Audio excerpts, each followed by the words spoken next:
Longtlai auto rickshaw driver te thu bel chian do lo manga deu so na le mu kholo phana na man thei tur trong kam manga Facebook lama thu the dar tu Joseph H. Ding liana si phir veng hun nia in chalin ngai dam adil na chu Longtlai auto rickshaw owners association chuan an pom sak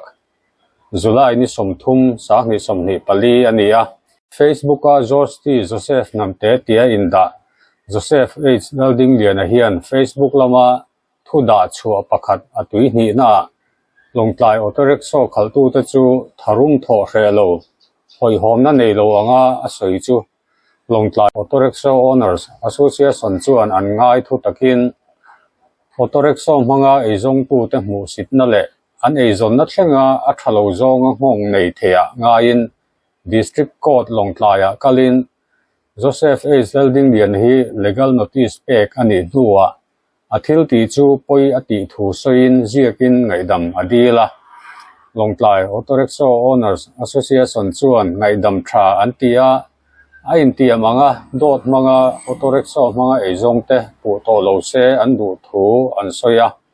an ngaidam na hi boin khan an thon Longtlai auto rickshaw owners association president Pusi Zathiang chuan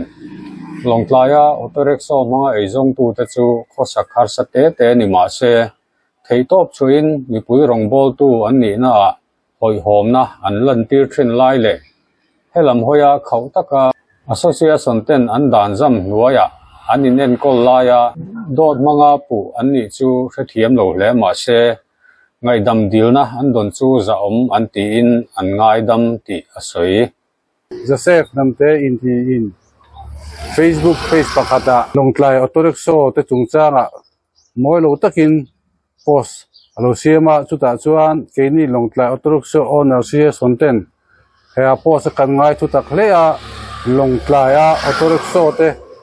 kan ni na ni lo puya bin puna hian kan lung oi lowa Longtlai district judicial lama te kan zual kowa police lama te kan zual kowa judicial lamin ruaman namin siam saka ama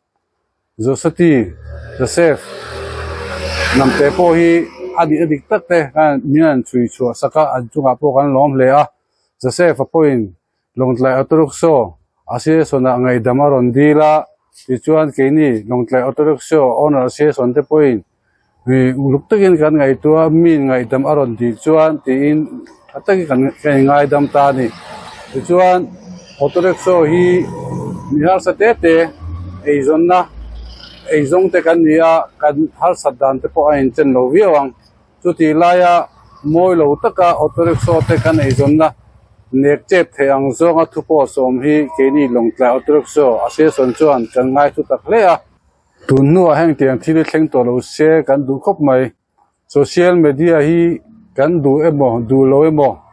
minon thlen chila kan khuda social media kan hum to sia hil kan mu le kan theti atak ni si lo hian social media mi chiat na mi that lo na sa takin kan soida thi hi heng te hi mi puite po hian film khurila ti hi Longtlai auto rickshaw owner association chuan kan du khop mai